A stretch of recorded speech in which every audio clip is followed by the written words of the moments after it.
Hey guys, good morning. We got to the cabin yesterday afternoon at about 1 o'clock.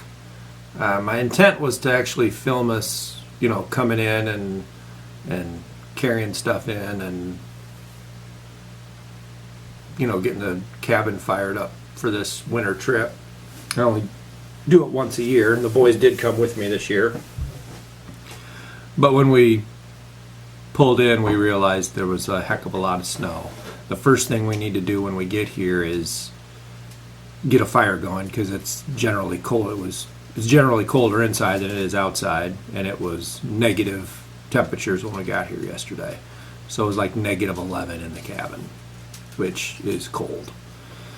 And we do have baseboard heat, but if you use baseboard heat alone, it would take more than 24 hours to be comfortable. So we do definitely need to get a fire going. Problem is we have so much snow, we had to dig a path to get in the cabin. Then we had to dig out the wood pile and find wood that was split enough to burn, because not all our wood is split. We don't burn that much here. We're not here in the cold that often. We got stuck coming in. We park at the bottom of the hill on the ice generally because our driveway does not get plowed. We have a shared driveway for about a quarter mile that's shared between 4 property owners. Only 2 of us use the property.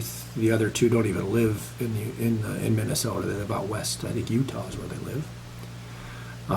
My neighbor Darren coordinates the snow removal, and it only gets plowed up to his driveway. So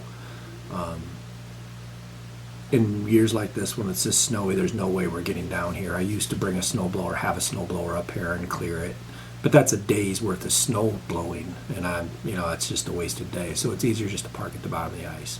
When we pulled in yesterday, I got to teach the boys a life lesson, which turned out to be good. I drove up onto the beach, and the truck promptly dropped about 6 inches. It was hard and crusty, like solid, hard ice it felt like. And then we broke through, so we were stuck high-centered. The lesson they learned was, don't keep spinning your tires. Find out why you're stuck. And then you have to dig it completely out so you can see through underneath, or you're not going to get out. A little bit of snow can keep you held up, just like a jack, off the ground so your tires won't make contact. So after 45 minutes to an hour of digging, we got it out, and the boys pushed, and we got it out of there. It was a good lesson for them because they wanted to keep kind of getting in and wanting me to try to get out, and they just needed to understand that snow all had to be dug out. As crappy as that was, that's what had to happen. So that turned out to be a good thing. Anyway. Today we're going to cut a tree down on the beach.